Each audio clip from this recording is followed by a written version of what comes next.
Hello and welcome to Muscle for Life. I am Mike Matthews. Thank you for joining me today to learn about weight loss supplements. And this is a controversial topic. Many people in the evidence-based fitness space in particular say that all weight loss supplements, any supplement that claims to help you lose weight or lose fat faster is bunk, and any supplement company selling a weight loss supplement of any kind is either ignorant or lying, and so you shouldn't support them. And while I agree with binary arguments like that for certain supplements like BCAAs and EAAs, if a supplement company sells BCAAs or EAAs, amino acid supplements, branched chain amino acids, essential amino acids, if they sell either of those products, they either don't know what they're doing, they don't understand the science that they are probably pretending like they understand, or they do know what they're doing. They do understand that the research on those supplements shows that they are completely useless as long as you also eat enough protein, and they just don't care because they want to make money.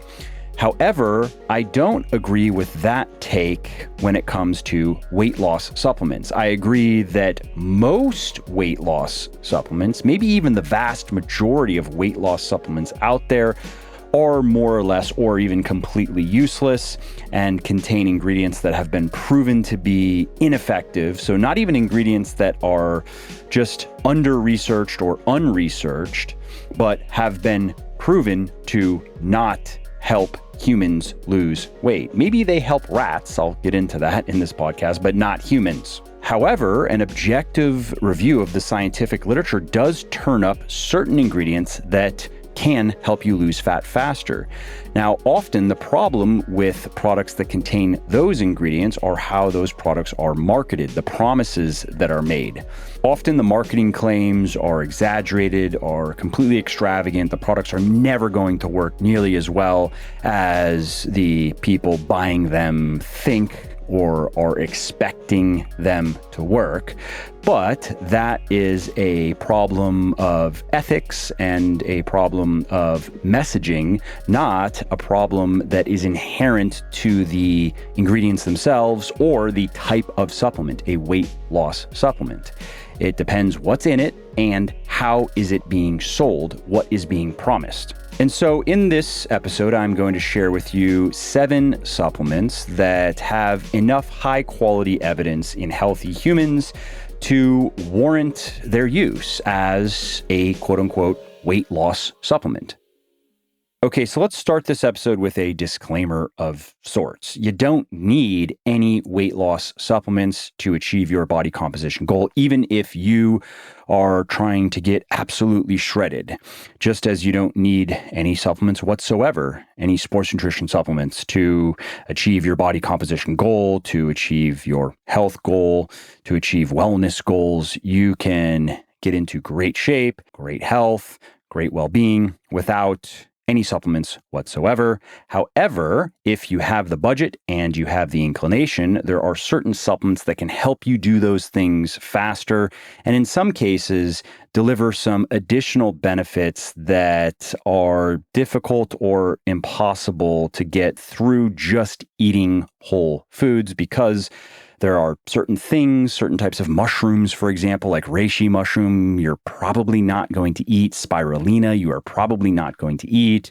There are certain nutrients that are practically impossible to get in high enough amounts to obtain their full benefits, like vitamin B12, vitamin K, and others. Vitamin D is even difficult if you are not eating a lot of fortified foods, and if you are eating a nutritious diet, you are probably not eating a lot of fortified foods because fortified foods generally are processed.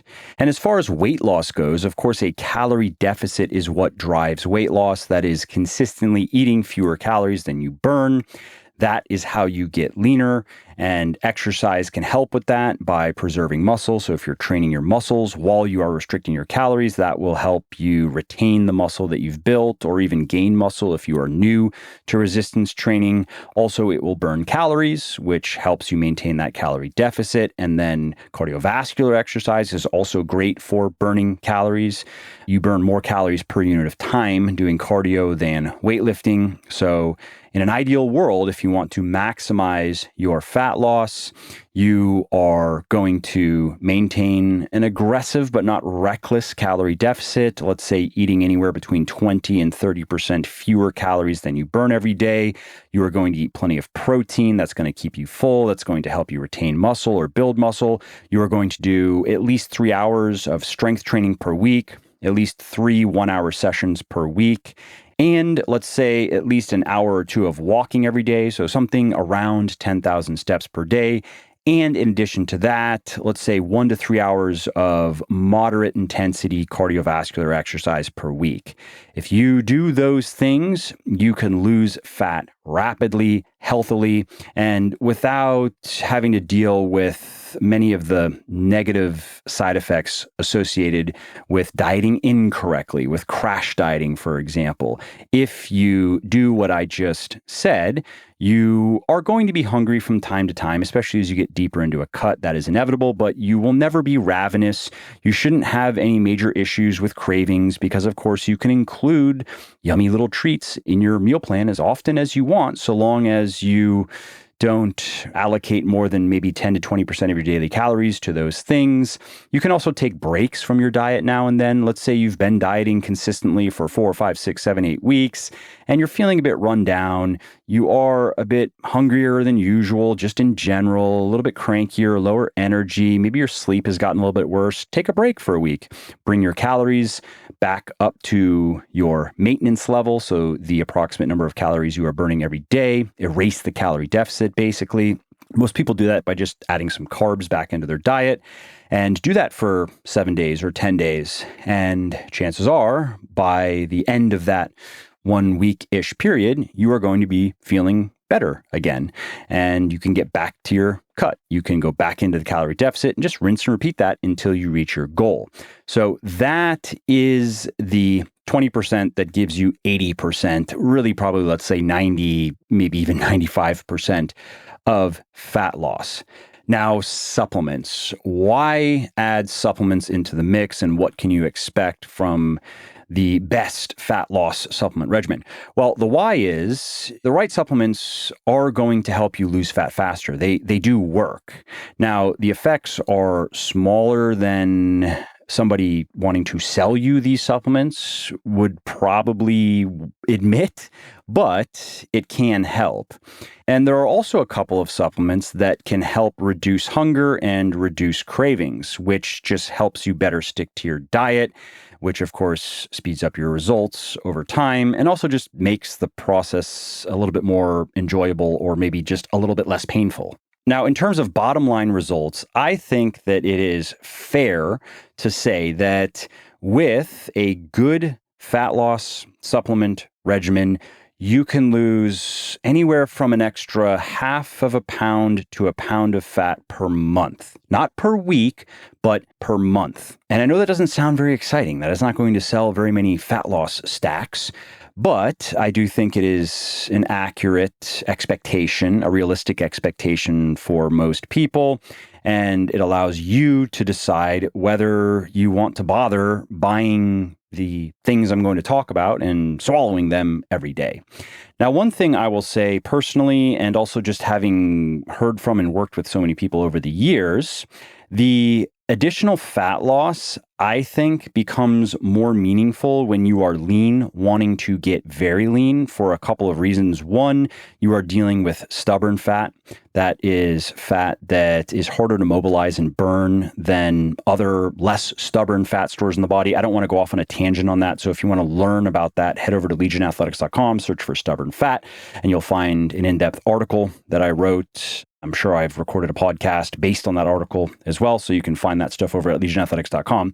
But so you're lean, and you mostly just have to lose stubborn fat at this point. You've lost a lot of the less stubborn fat, the easier to lose fat, and that stubborn fat can really take its sweet time. However, if you add supplements, and there are a couple of supplements in particular that I will mention in this podcast, it can noticeably speed up the loss of that particular fat. So if you're a dude, and let's say you are 12-ish% body fat, and you're really wanting to make the push to get to 10 or below 10, you are starting to see your abs come in, and there's a big difference in your abs at 12% versus 10% versus 8%. It's very noticeable because most men store a lot of their stubborn fat in their lower abdominal region in particular. And that's why a guy who goes from 20% to 18%, if you're just looking at his stomach, you don't even see a difference. 18 to 16, you see a little bit of a difference. 16 to 14, a little bit of a difference. But again, once you get down to 10% or so, and you've lost a lot of the less stubborn fat, you haven't lost all of it, of course, but a lot of the less stubborn fat stores throughout your body, more of the fat that you continue to lose is going to be from the stubborn region, the abdominal region, than previously. And so you really start to see a change in your abdominal region. In women, the same phenomenon exists, but the circumstances are a little bit different. So the ranges are a little bit higher. So when a woman is, let's say, around 22% body fat and is trying to get down to 20 or below 20%, that's when she will usually start seeing more stubborn fat loss than when she is fatter and getting to 22%. And in women, a lot of the stubborn fat is in the hips and thighs and butt area, not so much the lower abdominal or anywhere in the abdominal region. And so then what I've found, again, personally, and working with many people over the years, is if somebody is very overweight and has a lot of fat to lose, they can be very aggressive with their calorie deficit, and they can lose upward of 2+ pounds of fat per week. And adding supplements into the mix, again, it will speed things up maybe a little bit, but it's not very significant when they're losing 1 to 2 pounds of fat per week. However, when that same person is now lean, wanting to get very lean, and they now have to accept anywhere from a 0.5 pound of fat loss to no more than 1 pound of fat loss per week, and they've been dieting for a bit, even with diet breaks, it's been several months, and it is starting to wear on them. It is taking its toll. That phase of lean to very lean is where I think, and many people have told me the same, fat loss supplementation is most valuable. Not necessary, but has the most to offer. If you like what I'm doing here on the podcast and elsewhere, please do consider supporting my sports nutrition company, Legion, because while you don't need supplements to build muscle, lose fat, and get healthy, the right ones can help. And that's why over 350,000 discerning fitness folk have chosen Legion. Well, there's that, and there's our 100% natural products, our clinically effective ingredients and doses, and our no-hassle money-back guarantee. But wait, there's more, because right now, Legion is holding its big annual spring sale. We do this once per year, and that means you can save up to 50% on some of our most popular products, including our protein powders, our pre-workout, our post-workout, our fat burners, multivitamin joint support, and more. So if any of that sounds interesting to you, skedaddle on over to buylegion.com, BUYlegion.com, and take advantage of the savings before something that you might want runs out of stock. I know, but seriously, every big site-wide sale we do, Legion does a few of them per year,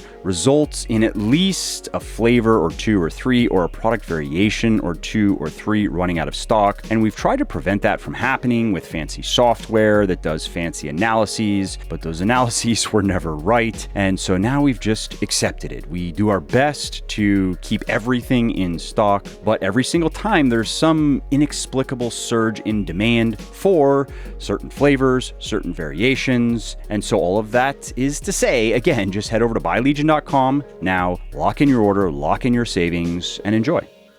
And so that is just some context I wanted to give before getting to the specific supplements I want to talk about.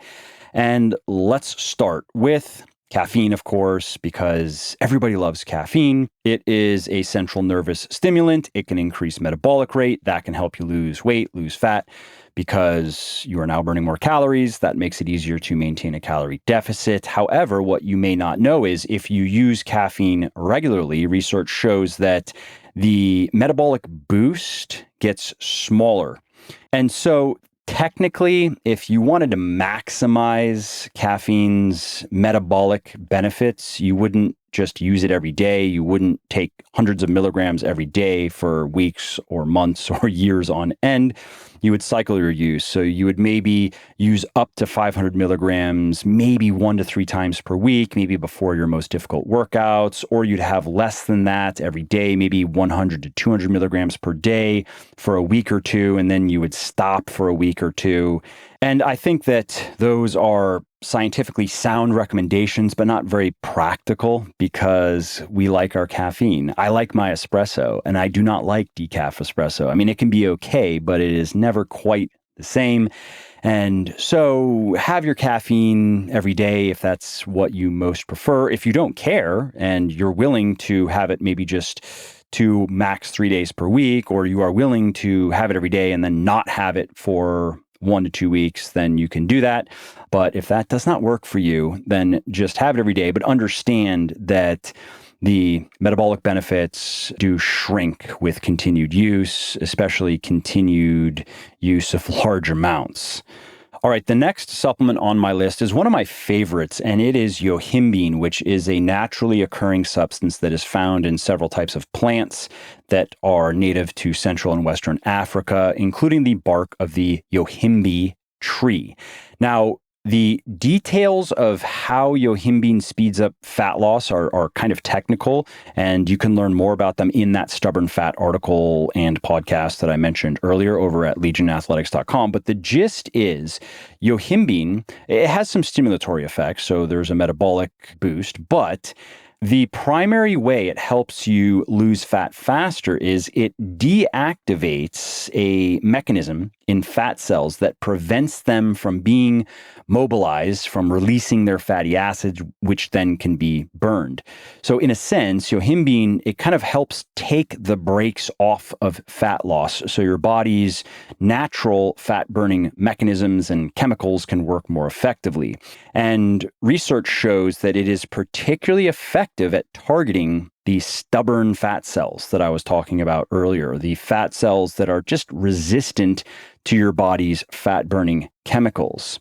And so yohimbine is particularly effective when you are lean, wanting to get really lean. That is when you will really notice a difference if you are conscientious in your use of it. If you are training at least 3 days per week, if not 5 days per week, or even 6 or 7 days per week. And by training, I don't mean strength training.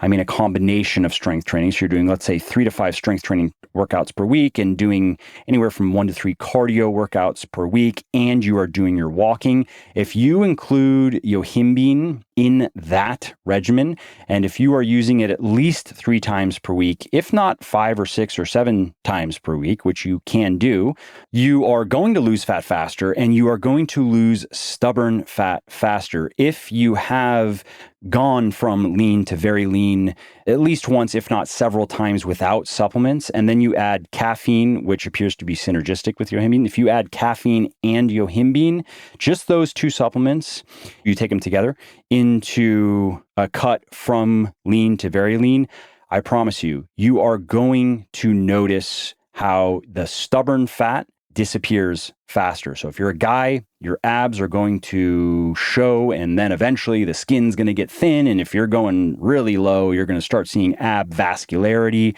faster. And if you're a woman, you are going to see the same effect, and not vascularity, but you're just going to see your hips and your thighs and your butt. That whole region is going to trim up, is going to lean up faster. That said, I should note that while yohimbine is generally safe, some people do not respond well to it. Research shows that some people feel anxious, and it even can contribute to impulsivity in some people, particularly in people with anxiety or panic disorders. So if you have either of those issues, I would say just stay away from yohimbine. I know I just hard sold it, but again, if you have issues with anxiety or any sort of emotional disorder, probably better to not use it. Studies also show that yohimbine can increase blood pressure, so it's contraindicated for people with heart conditions. And if you have any type of condition that makes you think maybe you shouldn't use yohimbine, just check with your doctor. That said, research shows that a moderate dose of, say, 10 to 20 milligrams, that's what most people are going to take, somewhere between zero point 0.1 and zero point 0.2 milligrams per kilogram of body weight. So that dosage range is generally well tolerated. And if you're curious about products, which yohimbine products you should consider, you can buy it as a standalone ingredient. At least a couple of companies out there, if you search on Amazon, will sell it. I also sell a product with yohimbine along with two other ingredients called citicoline and HMB. That product is called Forge. And if you want to check it out, you can find it at buylegion.com/forge, BUYLEGION.com/forge. Okay, the next supplement on my list is Thai ginseng, which is an herb that is native to Thailand. And traditionally, it's been used to improve virility and physical performance and support weight management. And research shows that it can help with weight loss because it contains several active compounds known as methoxyflavones. And studies show that these can increase energy expenditure by causing an effect in fat cells that is known as uncoupling. And it can also decrease the rate of fat storage by influencing a receptor known as PPAR-Y. Now, normally I would go off on technical tangents explaining uncoupling and PPRY and how these things work exactly, but for the sake of time, for the sake of brevity, just understand that studies show that Thai ginseng can increase your metabolic rate, so it can increase the amount of calories that you burn, and it also can just decrease the amount of fat that is stored from the food that you eat. And it is also safe. In one review study of Thai ginseng, it found that you can use up to 1.35 grams per day without any adverse side effects, and that is way higher than the dosages that have shown to aid in weight loss, which are usually between 100 and 200 milligrams per day. Now, as far as individual products, again, you can buy this as a standalone supplement, or you can get it along with several of the other supplements I'm going to be talking about in the rest of this episode in a product of mine called Phoenix. If you want to check Phoenix out, buylegion.com/Phoenix. Okay, grains of paradise is up next. This is an herb in the ginger family, and it's commonly used as a spice, but research shows that it also can increase energy expenditure. In one study, it was about an extra 100 calories per day. So not that much, but enough to warrant consideration, right? If you think about, well, that's an extra 700 calories per week. That's about 1/5 of a pound of fat for taking a natural, safe supplement. Not bad. Research also shows that grains of paradise can be particularly effective at reducing visceral fat levels. So visceral fat is fat that is covering organs, and that is really an unhealthy type of fat. Body fat in general is not unhealthy. Too much is, but visceral fat, we really want to minimize the amount of fat around our organs. Now, fortunately, if you just bring your body fat levels down to a healthy range, you are probably also going to have healthy amounts of visceral fat, unless there are some other weird things going on. So you don't have to do anything special to lose visceral fat. It'll reduce along with all the other fat that we lose when we diet. But it's just worth mentioning that grains of paradise has been shown to be particularly helpful with reducing visceral fat. And how grains of paradise does this, again, is pretty complicated, but it influences certain types of receptors on fat cells that are involved in energy regulation and also perception of temperature. And this is also another ingredient that you can find in Phoenix if you want to check that out. Let's move on to forskolin, which is a substance that is found in an Indian herb called Coleus forskoli, and that has long been used in Ayurvedic medicine to treat heart and respiratory disorders. And research shows that forskolin can also accelerate fat loss, and it may be able to increase testosterone levels as well. The evidence is light for that, but there is evidence, meaning that it isn't something that has been replicated a number of times and well established, but there is evidence to suggest that forskolin may increase testosterone levels in men, I should add. And it works in an interesting way. What it does is it increases the blood plasma and the intracellular levels of a molecule that's known as CAMP, C-A-M-P, that stands for cyclic adenosine monophosphate. And that in turn stimulates the production of cellular energy, which of course means more energy expenditure, which helps you better sustain your calorie deficit. And how that in turn may influence testosterone levels is unclear. Scientists have some speculations, but again, there may be a mechanistic connection there. Moving on to fucoxanthin, which is a vitamin A-like molecule. It's called a carotenoid, and it's found primarily in seaweed. It's what gives brown seaweed its color. And when fucoxanthin enters a fat cell, it produces an effect known as uncoupling. I mentioned this earlier. And that, in turn, increases the amount of energy that the mitochondria, the little power centers in our cells, burn, which then can accelerate weight loss by, again, increasing energy expenditure. See, there's a theme here. We want to burn more energy when we want to lose weight because that makes it easier to sustain that calorie deficit. Generally speaking, the more food we can eat when we want to lose weight, the better. And so that's why research shows, for example, that people who simply diet tend to do worse than people who diet and exercise. One of the big benefits is that exercise burns extra calories and then you can eat more food. You are using exercise to really drive that calorie deficit as opposed to eating way less food. And then if you can take some supplements that increase your calorie expenditure even further, in addition to the exercise, that means you can eat just even a little bit more food while still losing weight at a rapid but healthy rate. So anyway, with fucoxanthin, there are no safety concerns. Several studies show it's safe to use, no adverse side effects. I think I forgot to mention safety with forskolin. Of course, it's very safe to take. I would not be recommending anything on this podcast that is not safe to take. However, in rare cases, this is forskolin now, just because I forgot to mention this, some people who take it do not respond well. They'll get diarrhea. Sometimes they'll get a little bit nauseous. There have been reports of vomiting, constipation, headache, fatigue. Very rare, but if for whatever reason you take forskolin and you experience any of those things, you might unfortunately be one of the extreme outliers who simply cannot tolerate it and so don't take it. Okay, next up on my list is 5-HTP, which is a compound that is produced in the body when our body metabolizes the amino acid tryptophan. And that's found in various types of food. Milk, meat, potatoes, pumpkin, various greens have tryptophan. And 5-HTP then is converted into serotonin in the brain, which is one of the principal neurotransmitters involved in the feeling of happiness. And so when you're dieting, research shows that your body produces hunger hormones, right? It wants food. It does not want to be in a calorie deficit. It just wants to stay the same. 5-HTP, research shows, can help nullify those hunger hormones, which then can increase feelings of fullness. So you'll just generally feel fuller if you respond well to 5-HTP, which of course then helps you control your food intake. Research shows that it can also be particularly effective at curbing cravings for carbs in particular. And that, of course, can help you lose weight faster by just sticking to your diet and just having a better go of it, not experiencing as much hunger or as severe cravings.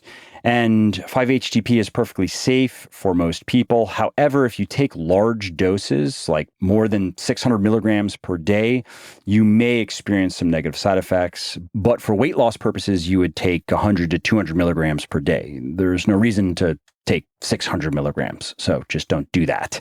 And as you have probably guessed, my weight loss supplement Phoenix also has 5-HTP in it, has a clinically effective dose. All right, so those are 7 of my favorite weight loss supplements, and I want to wrap up with a few that you should stay away from. Do not buy products with any of the following supplements, and I would even say do not buy products from a company that sells the following supplements because they either don't know what they're doing or they do know what they're doing, they just don't care. The first is Hoodia, which is a cactus-like plant that grows in a desert in Africa. And several studies show that Hoodia is not only an ineffective supplement for weight loss, it is not going to help you lose weight or lose fat faster, it also can be dangerous. So it doesn't help you lose fat, it harms you. Don't take it. Don't buy any supplements with it. And again, I would say don't buy anything from a company that sells Hoodia. The next clunker on my list is conjugated linoleic acid, CLA. This is a fatty acid that's found in meat and dairy. And research on CLA is all over the place. You can find a couple of studies that suggest it actually may help you lose fat faster. You can find several studies that show that it appears to be only as effective as a placebo. And then there's at least one study that suggests that CLA may lead to fat gain, like you might get fatter by taking CLA. The data's all over the place. Don't know what to think about it. That's why I don't sell CLA. I don't recommend CLA. There are many better options. And the last loser is Garcinia cambogia. Very popular, has been very popular for a long time. And this is a small yellow fruit. It is in many, many weight loss supplements, especially if you go on Amazon and you see all these sketchy Amazon brands selling products that look like they were designed by Fiverr rejects. And the reason Garcinia cambogia got so popular is, well, it started with animal research. It's great with rats. It works well with rats. And then there were some human trials that suggested it can help with weight loss, but subsequent research that wasn't as flawed or biased as those initial human trials that were used to pump Garcinia cambogia showed that it is not worth a plugged nickel. So again, don't waste your money on it as a standalone supplement. Don't buy any weight loss supplements that contain it. And I would say don't buy anything from a supplement company that sells Garcinia cambogia or anything with Garcinia cambogia in it. Well, I hope you liked this episode. I hope you found it helpful. And if you did, subscribe to the show because it makes sure that you don't miss new episodes. And it also helps me because it increases the rankings of the show a little bit, which of course then makes it a little bit more easily found by other people who may like it just as much as you. And if you didn't like something about this episode or about the show in general, or if you have ideas or suggestions or just feedback to share, shoot me an email, mike@muscleforlife.com, muscleforlife.com, and let me know what I could do better or just what your thoughts are about maybe what you'd like to see me do in the future. I read everything myself. I'm always looking for new ideas and constructive feedback. So thanks again for listening to this episode, and I hope to hear from you soon.